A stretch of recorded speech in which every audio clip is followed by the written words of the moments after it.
This show is supported by Blue Land. We hear a lot about microplastics in oceans and food, but they can also come from products we use every day at home, like cleaning products. If you're trying to be more mindful about microplastics, check out Blue Land. Blue Land makes dish soap, laundry detergent, and other household products that are 100% plastic-free. Their formulas are also made without dyes, parabens, or harsh chemicals. Instead of repeatedly buying plastic bottles, you just use tablets, making it an easy way to cut down on waste at home. Blue Land is a certified B Corp and Leaping Bunny cruelty-free certified.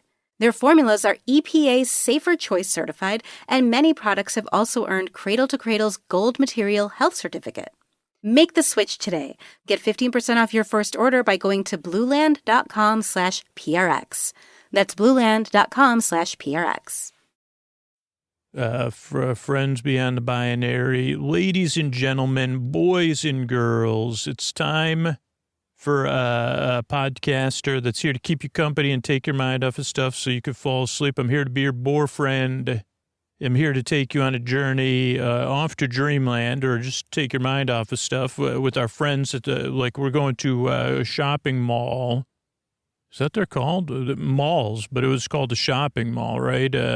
They'll call them, I guess they call them shop. Did you want to go to the shopping mall? That sounds very formal. Would you dress in formal wear? No, but I may rent some formal wear or purchase some formal wear at the shopping mall. Probably you wouldn't use Usted by the shopping mall unless it was a right? You may be saying, I mean, I can feel the eye rolls and they're justified, or the confusion. I'm glad you're here. This is the beginning of a podcast called Sleep With Me. It's a podcast that's here to keep you company and take your mind off stuff so you can fall asleep. It's very different. Does take some getting used to, and just give it a few tries, see how it goes. I'm structurally, we got support, so the show can be free. Then a long meandering intro meant to ease you into bedtime. Then later on, it'll be a bedtime story to put you to sleep. So I'm glad you're here. See how it goes. If you already loathe the show, we've got a website, sleepwithmepodcast.com/no thank you. Other sleep podcasts and sleepy stuff on there. Because I'm still here. I still want you to fall asleep, whether you like me or not. You still deserve a good night's sleep. But I am glad you're here, and I hope you give the show a few tries and it helps you out. And these sponsors are how we're able to do it for free twice a week. Hey, everybody, this is Scoots reading through of people who would, in their right mind, would support a free podcast, right? Why would anyone be a rebel with the cause? It is a rare thing. Rosie said, I'm one of the rare listeners who loved the show from the first time I listened. I became a supporter after the first time I listened. Why? Because it entertained me, distracted me, and helped me relax enough to fall asleep. Still a supporter all these years later. And it feels great to support the show. I never want the show to end, so I'm happy to support it. Good sleep is priceless, and I love the humor and wisdom, the compassion, the normalizing of brain bots. And my favorite thing to listen to as a boyfriend or a boy bestie is the all intro episodes. And they also said, I have a memory of an intro of you involving you walking on peaches, but I never heard it again. Well, thanks, Rosie, for supporting the show. Couldn't do without you. If you are like Rosie and you want to be a rebel with the cause, support the show at sleepwithmepodcast.com/plus. But it's like anytime you sign up to support the show, you're supporting it already for thousands of other people. And you can do that at sleepwithmepodcast.com/plus. Thanks. All right, everybody, this is Scoots. Welcome to another episodically modular episode of our series Multiplex. And this is an episodically modular series about 4 friends in a shopping mall on an adventure. And the main character... each episode, the main character will catch up on, or the narrator will catch you up on everything that's going on. And, I'm really glad to help tell you the story and to introduce our Hollywood announcer who's here to help, Mr. Antonio Banderas. The friends beyond the binaries, the ladies and gentlemen, the boys and girls, it's time to Multiplex. Swish, yeah. Thanks, Antonio. Notice, Antonio, I was so distracted that I didn't even mention that you're our Hollywood announcer. You come all the way from the greater Los Angeles area for your love, because you love the listeners and sleep so much. You just love giving. Like, honestly, your giving spirit oozes out of your pores. Not oozes, actually. I don't like that term, if you don't mind me saying. Your kindness and generosity jettisons. I don't know if a pore can jettison anything, but you know what I'm saying? I've never heard of a pore beaming or jettisoning anything. I mean, I have heard of it jettisoning things like a pore clogger, but not like that, because that is like, there's no oozing with you. I mean this in the best possible. I'm only complimenting you at this, but there's no sub compliments right here. Like, there's something about you. Now the mic does pick it up, unfortunately. So that is that's not, I'm just saying it directly. Like, there's something about you and your generous spirits, that's palpable. And I appreciate it. And I love that you come on the show and give so much because you just care about the listeners. Thank you. I do. I care about all of you. Good night. That's Mr. Antonio Banderas, and this is Multiplex. Thanks, everybody. Good evening, everybody. My name's Wyatt, and I'm here to tell you a tale of 3 and 4 teens, 3 teens, and then we became 4. Then we met up with another teen. And I don't know if you have heard a story like this. It's a story of great adventure. But the path of adventure did not lead us to greatness or to glory. These are tales never told, but sometimes tales are never told because they say, well, it's like kind of like that sleep podcast, you know, the tale kind of petered out at the end. So I guess this is why it's a tale. Well, this one, it's different because I'll be honest, it's pretty adventurous adventure. I don't know if there's many other adventures out there that involve so much adventuring. If you're overusing the word adventure, but this adventure only resulted in us becoming people among people. And I don't know if you've ever met somebody like that basks in the glory of service to others, they quietly bask. And you say, how did they do that? That's like what I say about my friends, San and Josie and Boyd. We were all as teens and children on a path, not just directed by authority figures in our lives, but internally directed towards pulling up our bootstraps, achieving, acquiring, accomplishing all the A's, aptitude, holy aptitude. If they did test our aptitude and they said holy aptitude. And we were all on different paths, but towards the top, where there was ivy, and then beyond that, whatever, the world was going to be our oyster to snack upon. And it wasn't, and this is again why it's a different story. A lot of those stories, it's like, oh, this person put me, I didn't want to. We all wanted it. Now, when you're a teen, you can't say the right reasons or the wrong reasons because you're still figuring out the reason versus reason. Maybe that's how you spend the rest of your life. But as a teen, you think you know, too. And so we thought we knew. And we thought the wind was at our backs. But this adventure changed all that for us where we said, I don't know, that person that's just basking quietly, I can't, you wonder how they got there. This is an adventure that led there, but it actually is an adventure. It's never been told before. Recently, some of I had a public access television show a long time ago, and I would interview between movies, pumpkins, autumnal celebration movies we would show around the year, or sometimes they'd be science fiction. I would have interviews, and the part of those interviews were, a lot of them were on the circuit of those shows, the autumnal celebration shows. But I would get guests that didn't appear on any of those other shows. But at the time, it was only on my public access stations. People didn't really know about it. But now some people had put the tapes out on the internet, and now people are seeing the interviews, and they're saying, what makeup technique is that? Who is that actor portraying that person? Because it's so incredible. And I'm here to tell you it wasn't like, I don't know, that's what the impetus for me to tell these tales is. But more important than that is just we became people among people.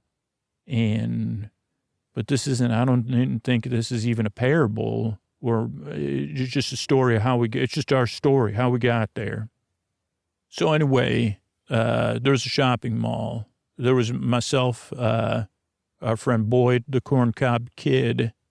I'm Wyatt, Josie, and then Santos, San, and Joe's. So Josie, I go Josie Joe's. And we were playing mini golf because I had not gotten a scholarship, which is a part of this path towards greatness I was on. And I said, well, I still have achievement ahead of me. I just got to find the way. It's like one stair is missing, but I can't step over it. I got to replace it. But I was feeling down because I had lost that scholarship, and it seemed like the path ahead of me had gotten foggy. And we were trying to cheer one another, or they were trying to cheer me up. And then we saw Boyd, the corncob kid. Boyd came through a culvert underneath the road and said, hey, on the other side of this culvert, more or less, is the shopping mall that's been closed. And inside that shopping mall is Julius J. Juice concentrate, which he had on him. And he said, it's free for the taking. And, the mall's been out of business. Julius J. Juice has been out of business, but I can sell it on bulletin boards, alt.julius.juice or something. None of this, we figured it out. It might not make sense to you, but these cans of juice, concentrate, could be sold on what would become the internet to all use, and for a lot of money, because there's no cost of goods sold, zero. And suddenly there was enough juice there to at least get me started on this path towards filling in the gap between my scholarship and my future. And Boyd said, I'm happy to divide in any way, in a very fair way, if you help me get the juice out, the concentrate out of the mall and get it somewhere where I can deliver it to my customers. And so we said yes. And we went into the mall, and something was different in there. And I could tell you, as we spent time in the mall, we discovered a few things were different. One, time was different. For every day that passed in the mall, an hour passed in our world that I'm talking to you in. And I was planning on spending the weekend away, so we weren't missed, or we wouldn't be missed for a long time. 24, 40, a lot of days in the mall. Here's the other thing. Something was different in the mall. The mall had been closed, but a lot of the stores were as they were. There was food to eat, drinks to drink, and there was people working in the mall. It was a little bit ethereal. Something was different. And then we started to realize there's movies playing in the multiplex, but the movies were on a loop, and the movies were old movies of autumnal friends coming out. And then we started to realize that the figures in the films were wandering the mall, and they needed our help to get back into their film, but to change the plot of the movie more or less so that they would... a lot of them were on non-positive quests in the films, or something had happened, and then they said, I don't know, their feeling about the world had soured in their viewpoints, and they had started behaving a way where they were soured towards others. And we had to find ways to change it. But the weird thing was, when we changed it and helped them, then they went back, and then their movie, instead of ending in a low point for them, it became a cereal commercial. Then we met a Commander Crunch, the Crunchy Crispy Commander, a cereal mascot. I guess you'd say anthropomorphic, like a giant stuffed animal, not an animal though, like a kind of a human, somewhat, you know what I'm saying? Like an animated figure, but it wasn't animated. Not claymation either. Great question. More of a puppet, but way too human, but not, I guess you know what I'm saying. And the crispy Commander Crunch said, hey, come on, you got to help me. You'll get money for helping me. You don't worry, time's slowed here. Also, you'll be helping your community because, hey, what if one of these autumnal figures just started wandering around town and they were still in their frowny-faced mode? That probably wouldn't be good for anybody either. And I've got a plan. And some of this, I don't know, I'm feeling forgetful right now, but it was like, okay, we can help you, we'll get paid, and we're doing the right thing. And we'd already, our disbelief had already been suspended long before this. So the idea of meeting a living serial mascot, we'd already met people from movies, and we'd already gone through every plausible reason till when we said, nope, our disbelief, at this point, we're suspending our disbelief. You never make that a conscious decision. I don't think you can.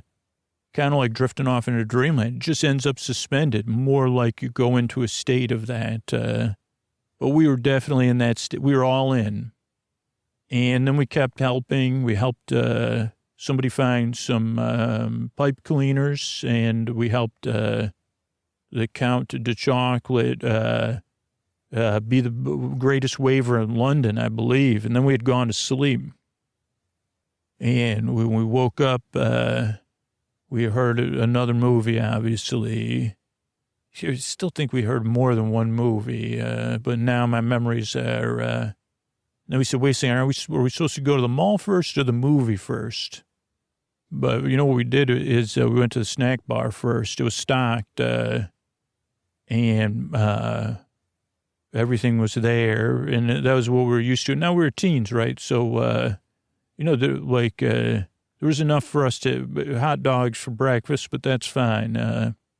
Nacho cheese, the breakfast champions with nachos, popcorn. And we went into another one of the theaters, and a movie was playing. And this movie's about someone, the person who can't be seen. Now, the funny thing is, all of us knew about the person who can't be seen. But, oh boy, we had never seen this movie. We had seen clips from the movie. We'd seen modern versions of the movie. We'd seen it on Scooby-Doo and other, things like that. But, holy cow, we never saw this movie before. And felt like we watched it 500 times, to be honest, because the person who could not be seen, and, I'm in no position to judge anybody, but we had already seen a lot of these movies, and you'd say, okay, put them, where you'd say, least likely to make me smile, we'll just say. You say, come up with a list of all the autumnal people associated with the autumnal season and give me the least people who are least likely to make me smile. You'd put the person who can't be seen, let's just say you only had a list of 10. I'd say, 10, okay. Before this, I'd say, before seeing them in the movie, I'd say, probably a 10. I mean, they're probably lowest. There's plenty of people, but way higher. You'd say, the Count, even the Count of Chocolate, you say it's probably higher than the person who can't be seen. I mean, they're just going around, taking coins from people and, finding out, listening on people's conversations. Okay, that's that's not as bad. Person... even Frankie, because Frankie was so powerful, you'd say, okay, but Frankie, nice on the inside or wants to be nice, but just, you say, yeah, no. Or the mommy, she kind of had power almost, and physically you'd say, well, that meeting the mommy would be quite a surprise. So, yeah, person who can't be seen. Anybody, I'm just thinking honestly out loud here, anybody I think if I was putting a top 10 list, that would be lower And I can't really think like a wolfie poot. No, that's higher for sure. Swamp buddy, that would be higher too. But oh boy, you watch this movie a few times, and you're talking close to number one of the person least likely to make me smile ever, especially after watching this movie. We were throwing our food at the screen. That's how strongly we felt about it. And I don't know what was happening. I mean, maybe it was the soda. They did have, strangely enough, the cola that gives you a jolt on tap, which I never even heard of before. But holy moly, were we, each of us, and we each had a different reaction that was strong. Because this person who can't be seen, I don't know. Like, you think about the song Redemption Song, or the idea of redemption. Or you say, well, let me think of a quality that I like about this person. You say, oh, I don't know. I mean, they found out the ability to do that. I mean, some of it was funny at first, the first time you watched it, because you say, okay, this person's really grouchy. And you would use not four-letter words, 1, 2, 3, plus 4, to describe them. Because that's just how they were. Like, they were not nice at all. Ego, selfish, and eventually, as the movie went on, their behavior continued to escalate in their view of the world, in their view of their place in the world. Because the first time we watched it, they just seemed like, some people say this, I'm a disruptor. Oh boy, I disrupt. And I think maybe if this person was born in the modern times, oh yeah, I'm just disrupting things. But you'd say, holy, I don't know if there's anything to smile about here. And so by the time we were strongly projecting our feelings about it, we said, what are we going to do? Like, should we try to find another movie? Because how can we possibly help someone we all feel strong loathing for? And, Josie said, I don't want to help them. And we all kind of saw it the same way. But I mean, I think like it was like, okay, well, but how would we help this person? We kind of strategized. We had a little bit of experience, and we tried to pick a turning point in the movie.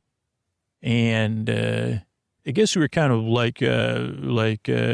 charged up to solve this one ahead of time. But the more we watched, the more perplexing it got. It's like, okay, at least in the other movies, there's kind of like a sense of, and maybe this was just because we were teens, I don't know, that we could reason with the person.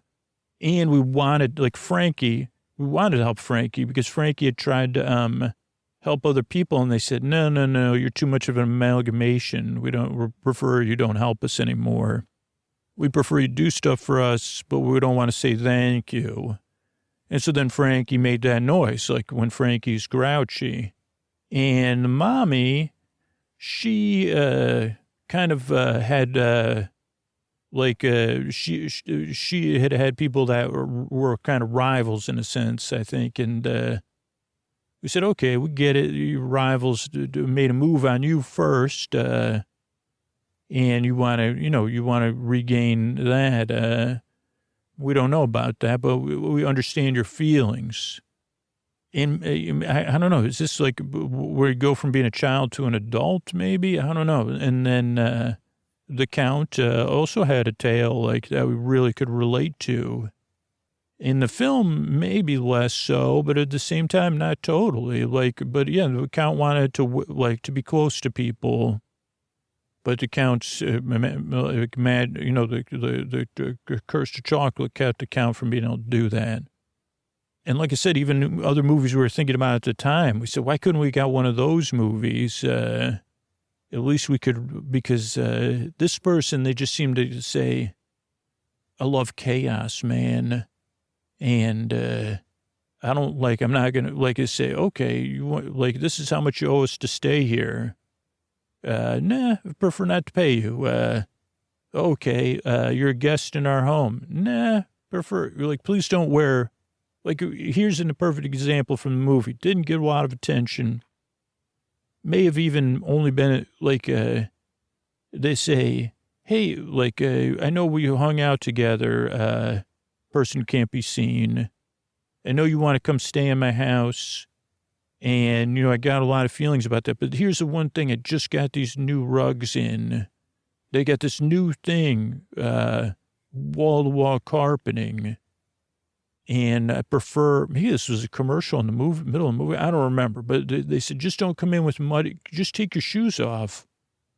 And then the invisible person doesn't do that because you can see their footprints. But you say, who would do that? And then Josie was really the thing, because then there was a bike. It was in a town in England, right? And bicycling was a thing there. And they had this beautiful canal. And the person who couldn't be seen would ride the bike around town just to bug people, but not their own bike, other people's bikes.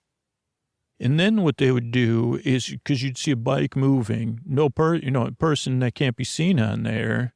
And at first it was like, oh boy. But then people started to be like, but then they would get off the bike, especially if people were chasing after them, but they would let the bikes go into the canal. And this wasn't like this was a canal that was muddy. So once a bike got in there, it'd be stuck in the mud. Or kind of ruined, because it wasn't like a stainless steel bike. Josie and there was just one particular bike, right?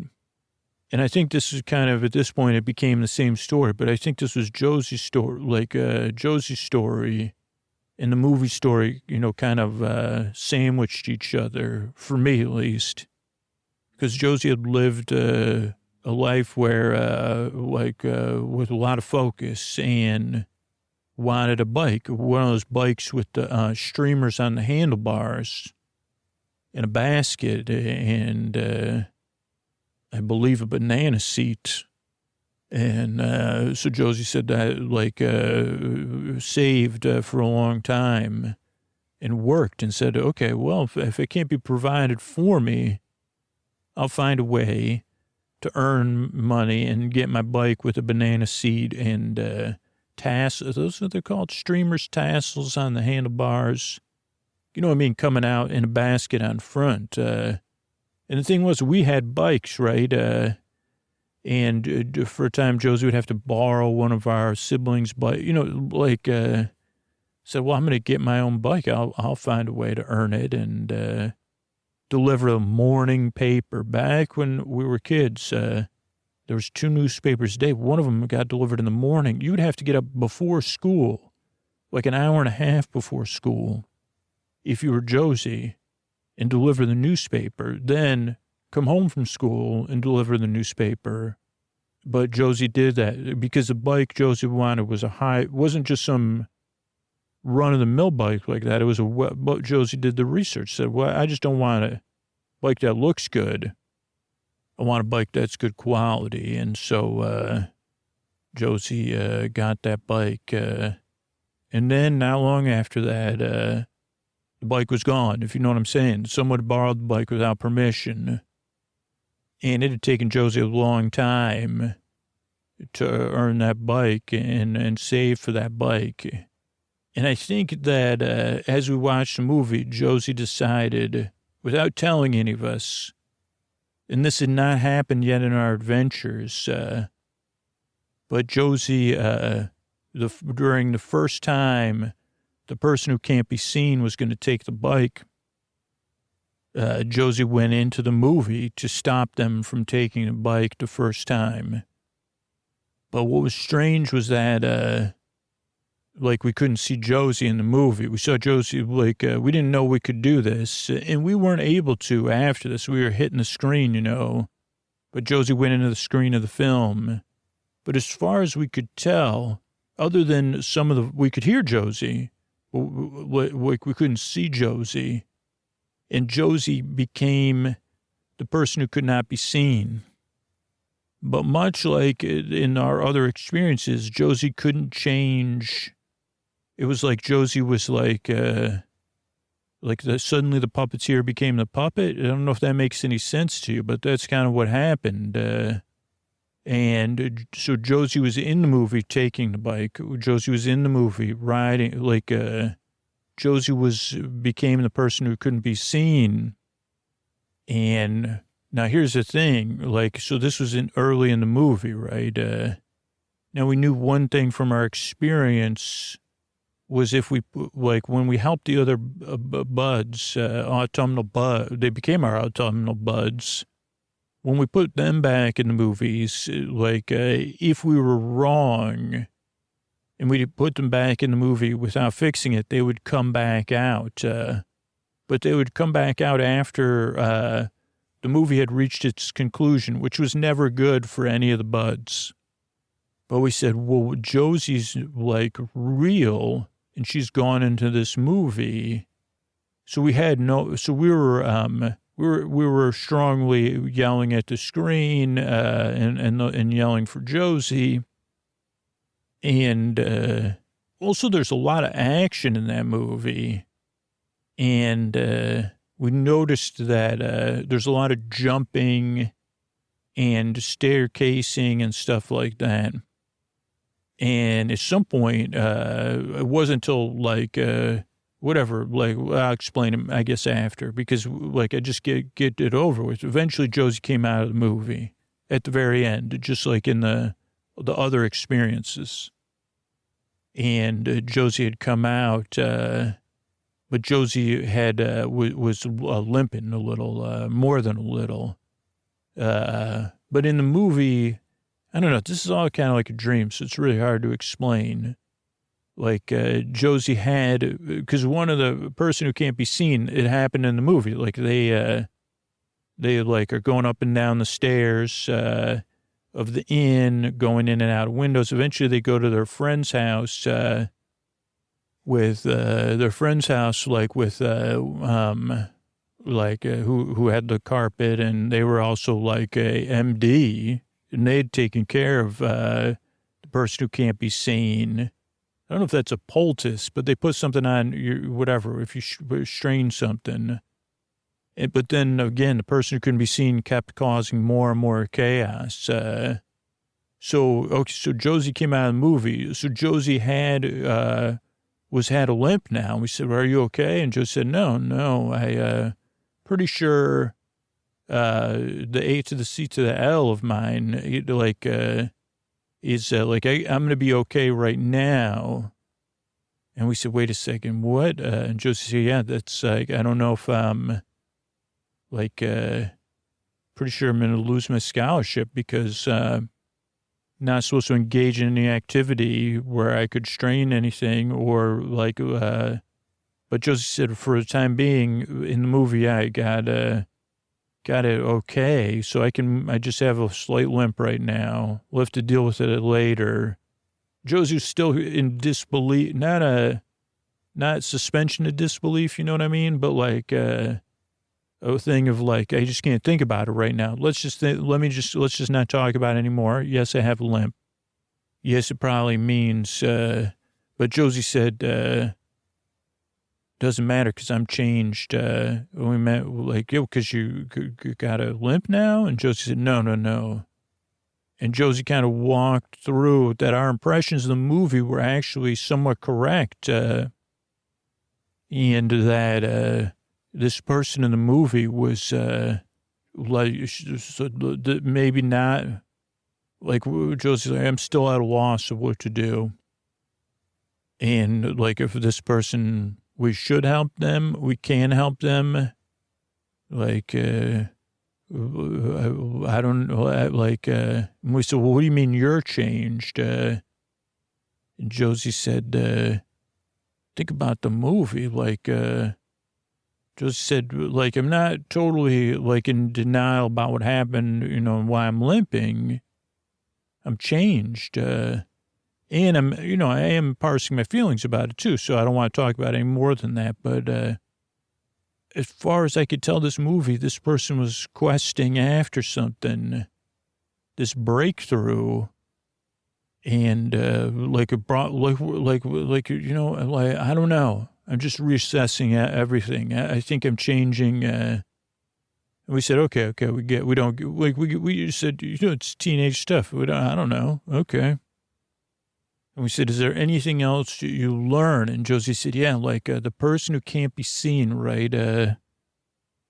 Josie said it's like, cause she was like, maybe, I thought maybe it was like the quest for it that made them behave that way, or, maybe the formula. And she said like something like being invisible, not being able to be seen. And Josie's like, I want to say it creates the desire for chaos, but it's not that. It like is like something. Does it activate something latent? Josie's like, I guess this is what changed for me. I just can't put it quite into words. It's like, I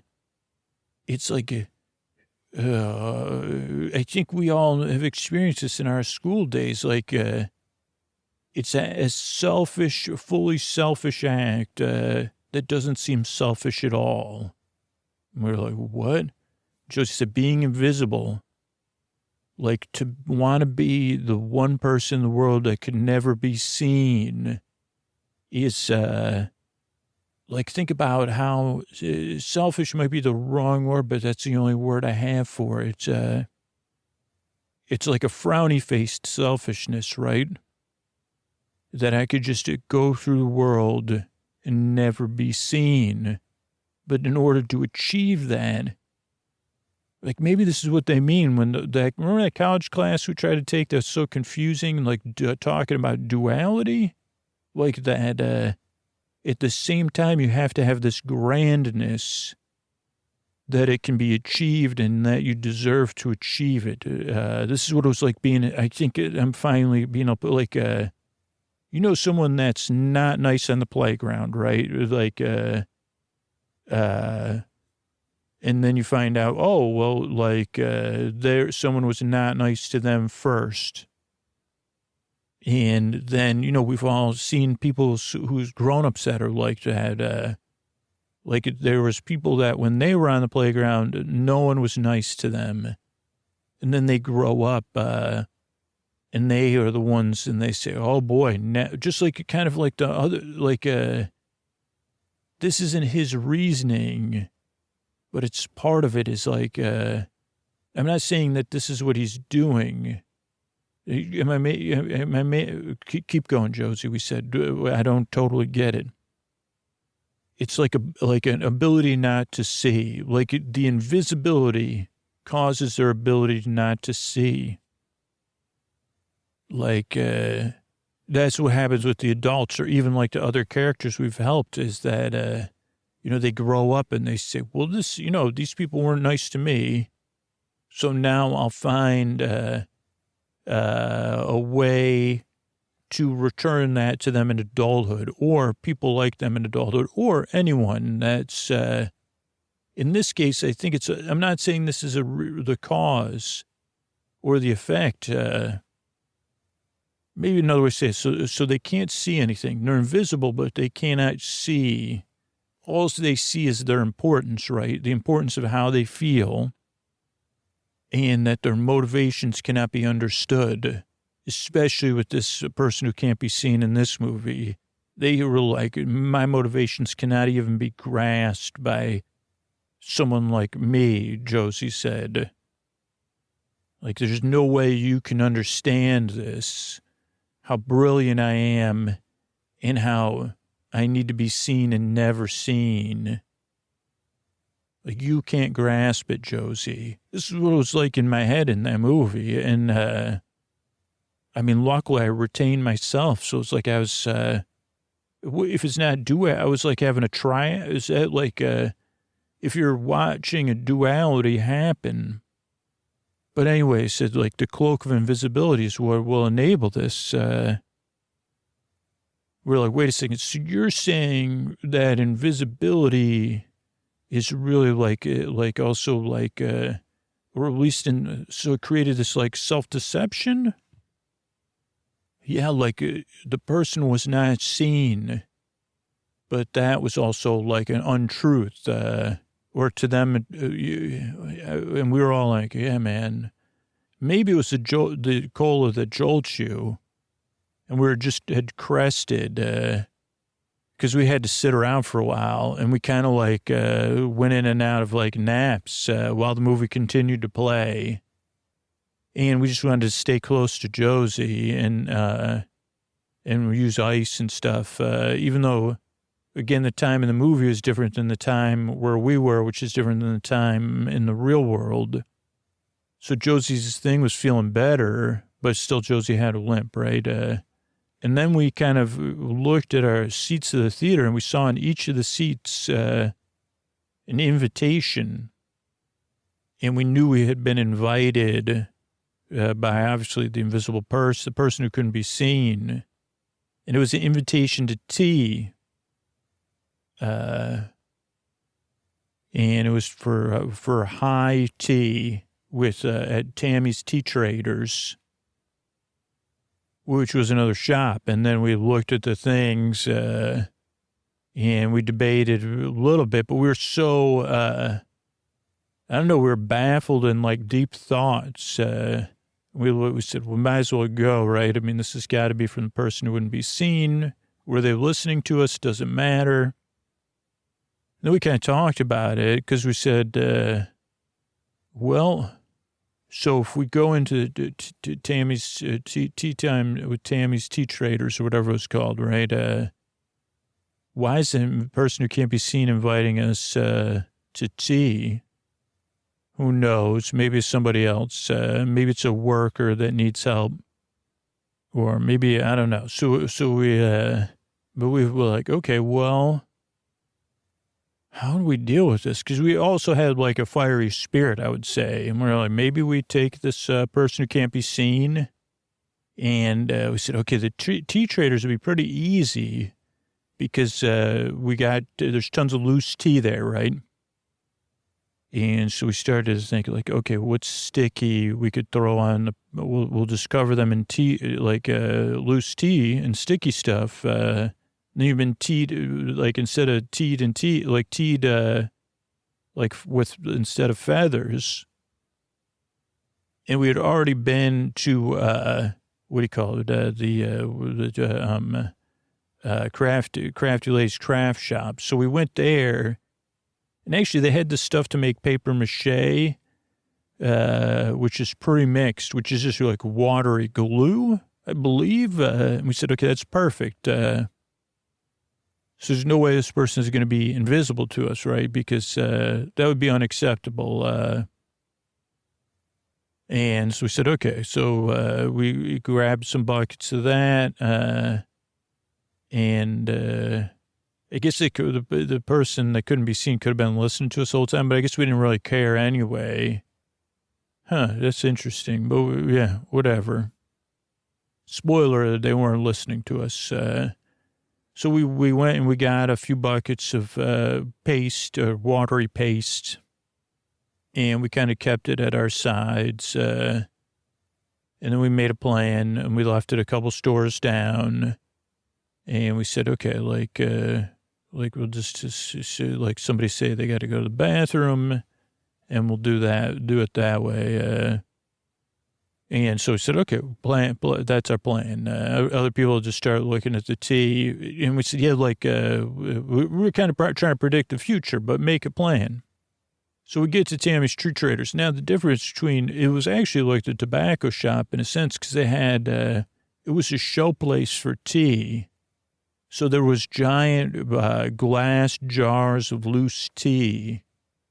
And you could buy, and it always smelled like tea. Mall used to be a place full of smells, and not just waffle cones and soft pretzels and Cinnabon, you know. But anyway, so we go in there, and in the middle of the store is a table set up with a tea settings, 5 tea settings, and like the one at the head of the table, then two sides of the table. And our plan was for a couple, like to be casual but to a couple people to grab, and just like move the big things of tea, and And like, it was actually San said, okay, like I'll just pretend like I've always wanted to do that. And even if, so the person who couldn't be seen, no, I'll just explain what happened. So we go in like, they're going to make an appearance, you know. And San goes, like, so we pretended, it was a bit like a movie where we started a fake conversation, Boyd and San did. So they walked into the scene conversing, but it was a fake conversation about, oh, yeah, I can't wait to show you. They got these big glass things of tea. They're huge. And so I went in one side of the place, just kind of like looking confused while those two were in an animated conversation and Josie was with me. And I was kind of helping Josie along. And then I pulled out one of the seats for Josie to sit down. And I already got a sense of a presence, but those two were hamming it up. And they got two of the big jars of tea. And I said, look at these things. And they were big. They're these big glass cylinders of tea. I mean, you're talking, I don't know, 1 foot, what is that, radius pi squared? Yeah, radius pi. So, you know, like 1 foot of like in 3 feet tall. And Sam takes one down, hands it to Boyd. Like, this is tea, eh? Like, it's old tea, I guess. They're like, man, it still seems like new. And so they took those down and they put it, and then this happened to be great timing by Boyd. So actually, I got to, like, before I have any tea, I got to take a pee. And we all laughed, and that's when we heard other laughter, but Boyd had already left to go get the paste. And that's when we saw one of the teacups go up at the head of the table. Josie was right next to the head of the table and surprised. And the person who couldn't be seen said, have a seat. I'm happy to have you for tea. And then I sat down next to Josie. And San said, okay, like, but San was holding both things and said, well, I kind of want to keep some of the, like, so are you the person that can't be seen, I guess? Usually, like, San was really good at improving. So San put the two things down and was like almost fake talking in the wrong direction of the person who couldn't be seen, even though because of the teacup, you could see where they were. And then they talked a thing in their thing, and they saying was like, well, you know, whatever. I can't even remember now. Sam was saying, oh yeah, like, I've always wanted to like have some of the, like, it's as a kid we come to the smaller house, but Sam was like, usually we help a worker first, but last time we met somebody. Do you know there's other, like, so, and maybe it wasn't Santa that had, like, didn't need tea because so much of the cola that jolts you. But whatever, like, then Boyd came in and, Boyd had another brilliant idea, which was Boyd was whistling. And so I, like, took one of the jars and I just pretended I was holding it between my hands. And Boyd was whistling, and then Boyd came straight in with one of the buckets of paste, threw it at the person who couldn't be seen, and then we threw tea leaves on them. But this is the thing, like the immediate sound was after them spitting out tea and paste, because apparently their mouth was open. Luckily, this is the kind of stuff you give to toddlers, the paste, and tea, something for everybody. But they started laughing hysterically. Like, but not, in the movie, there's a lot of hysterical laughter, but it's not hysterical. It's like that, like that word, maniacal, you know? This was actual real laughter. Like, you just covered me in, like, just like if we're doing it to ourselves, and actually, Josie and San and I, to a lesser degree, all had tea leaves on us.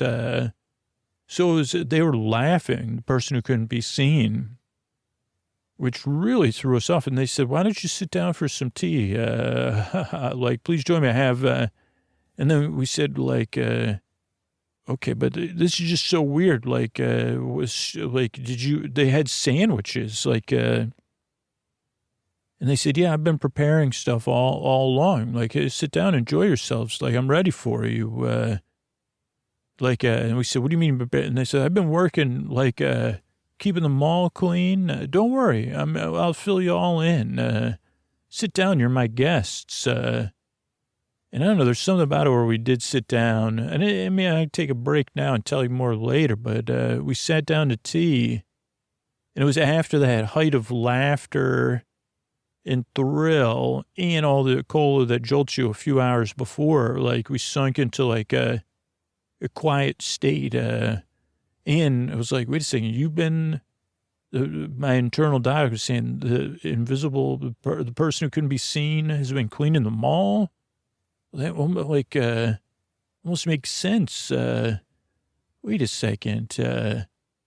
So I don't know. We that's where I guess I'll stop my tale for tonight. I'm glad you're all here with me, and I'll be telling you more soon. Good night.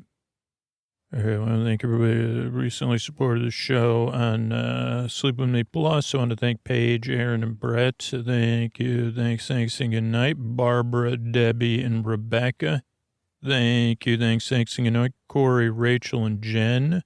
Thank you. Thanks, and good night.